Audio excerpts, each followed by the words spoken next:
What's going on? What are their unique stressors, the unique stressors of this generation that are leading to some of these things that we are seeing? So I want to think about why they are so unhappy. Technology is the first one that I've got up here. So in terms of technology, again, they've grown up where cell phones and the internet and social media are the norms. And when we were growing up, we might have been playing outside, we connected with friends, we'd fight sometimes, we'd get back together, repair those relationships. But millennials have grown up, and I use those terms interchangeably, millennial and Generation Z or Z. They've grown up in a different environment. They haven't done that relationship kind of piece. They've learned to interact quite differently. They're navigating, where they're at now in their lives, they're navigating a really difficult and stressful point in their lives. They've got the biological stressors of hormones going on all over the place, and that results in emotions, big emotions being experienced. They are going through school, and there's all the cognitive stressors that are happening as part of school in secondary and post-secondary education. Social is such a big part of adolescence, and they're also learning to navigate the more complex ideas of things like social justice and democracy, so those pro-social stressors. But they haven't been working through things like those relationship ruptures and repairs in a face-to-face kind of way. They are moving less, they are drinking less water, and they're spending less time face-to-face and more time with technology. Problem is, even if they don't realize it, their bodies are craving, these things that they are missing. They're craving the connections and the water and the getting outside and all these sorts of things. And they've developed poor ways of coping. So a lot of times that might be reaching for their phone to escape from what's happening, escape from the stressors of the world, or to get that boost of dopamine, that reward system in their brain. You know, like when you're feeling kind of sad, you pick up your phone and you send out 10 texts to 10 friends, you're hi, hi, hi, hi, how's it going, hi, in the hopes that you're going to have that response. And when you get that response, that's that little dopamine that's been missing in your brain. So we're looking at some of those kinds of things. They have been told you are special and you can have whatever you want in life. So we've all grown up with parents that, everybody wants their children to have a better life than they did. I know that my parents' generation had a hard time, and when times became a bit more prosperous, they were able to say, you can now have anything you want in life. This is an awesome world. But what we need to make sure is that we're not giving that message that, you can have anything you want in life without that effort. So there's a few things that kind of tie in with that. As was mentioned in the video, we give participation awards. So we've got, when we're giving those participation awards, we're really devaluing the effort that it takes to earn something, to earn an accomplishment, to do really well, to feel proud of yourself. And we've raised a generation of kids that now don't have that healthy self-esteem that comes from working hard and earning your accomplishments. You think about I have this discussion with students a lot of times. I mentioned, I got a B and I deserve an A and things like this. But think about what an A used to mean. When I was growing up, a C was average. And a B was better than average, an A was exceptional, and a D was below average. And sometimes you even got an F. These things happen. So that message is tricky because it's playing around with some important parts of where millennials are getting these stressors from. They've also grown up impatient. We have, through no fault of their own, we have taught them instant gratification. Look at some of the awesome things we have in the world. You can order something on Amazon and it's there almost right away, even if you live 8 hours in Northern Ontario. It's kind of awesome.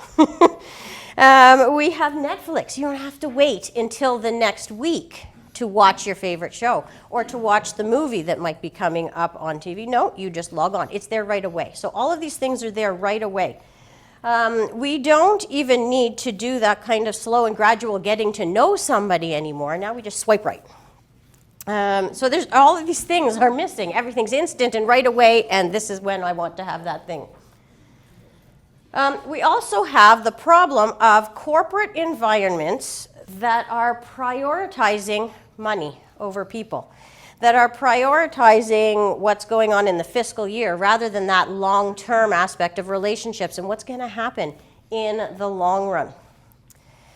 We aren't in our corporate environments, which includes our schools, we aren't teaching the joy of impact because everything's rushed and it needs to be quick and it's about the bottom line more so than it is about the people in the long run. So that's a problem in the environment.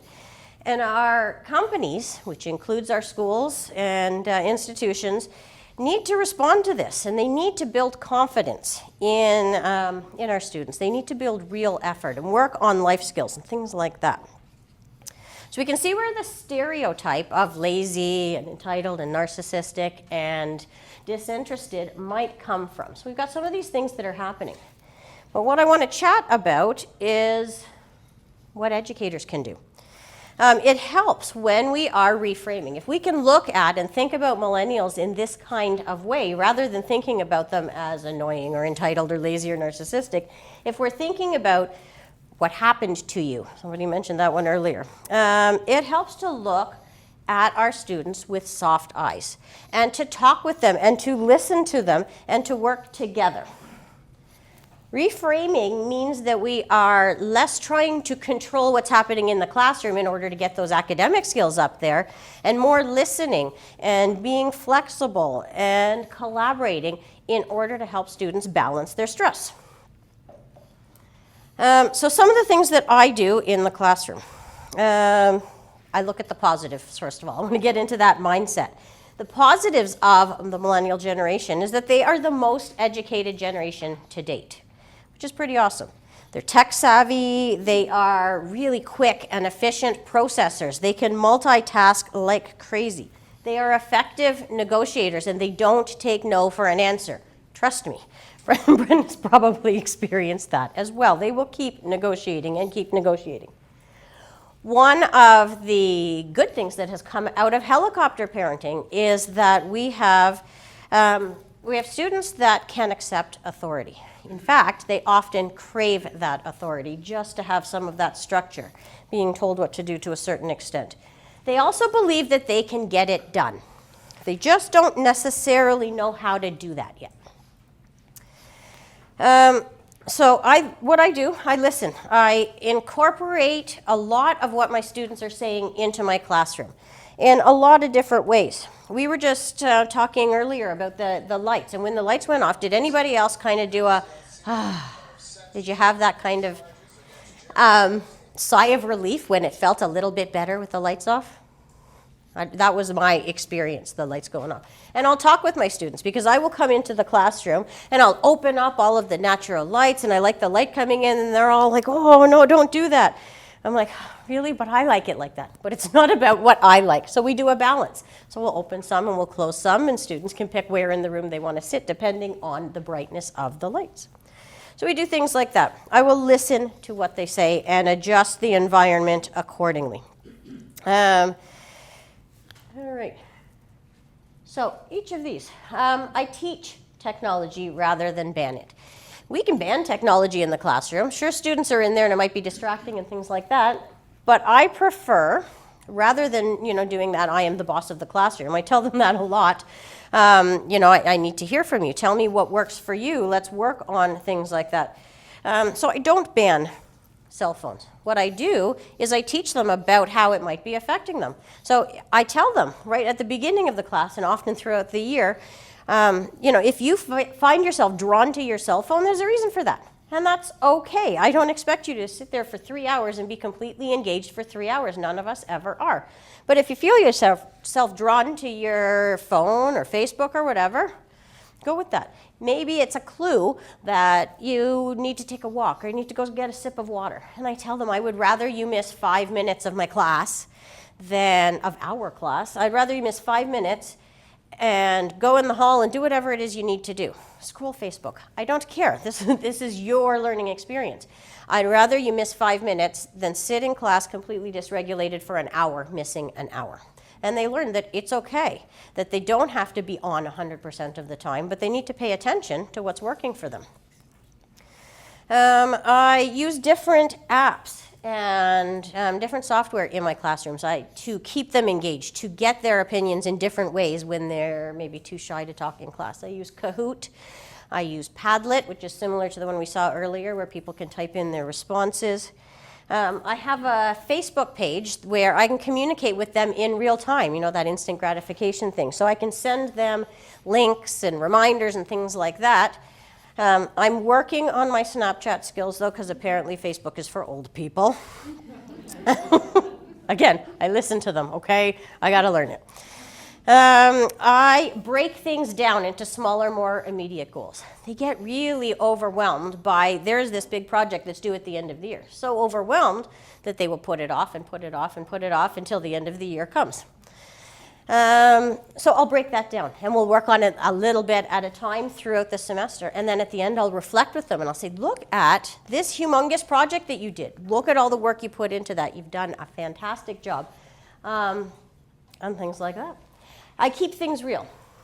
So rather than just standing at the front and lecturing, I will bring in guest speakers from different social service organizations around town for my social service work students, for example, and encourage them. I'll model the interactions with them. I'll show them that I'm still learning about the community. And it makes it real for them because they learn about the places that they are going to work in the long run.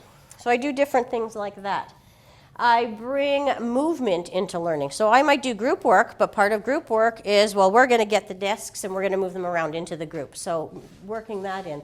Or I'll have posters in 4 corners of the rooms that are 4 responses to a question that I ask, and they need to physically go to those 4 corners, and then they've got a group of people that agree with what they've just responded to. I work on connections and relationships. So in those small but important spaces, when students are coming in and they pick up their phone while they're waiting for class to start, I talk to them. I ask them about things I know that are going on in their lives. I fill in those spaces, so it's not just let's grab for the phones, it's let's connect. So I'm working on that connection piece. I'm teaching them how to learn. So in their assignments, I might show them that this is what proofreading is like, and this is how it can benefit you to read your work out loud to yourself. I'll connect them with resources. And I'll talk to them about how they learn best. That kind of ties in with self-reg in the classroom. I do a lot of think alouds about my self-reg process so they can see maybe some of the hidden stressors that might be affecting them. They can reflect on them. I often give them participation homework, and they hear, homework, no. And then I say, your homework is do something this week to take care of yourself. I want you to write it down on a piece of paper before you go. Here's what I'm going to do. This is my plan. And I want you to follow through on it because I'm going to ask you about it next week. And then they come back the next week, and I ask them about it, and they love to bounce back ideas about yoga worked for me, or I don't like yoga, or I went in a float tank and it was awesome and I hate them. They love those discussions. And I'll talk about my experiences as well. So I'm teaching them self-reg, even though it's not part of the curriculum. So I invite them to have those discussions.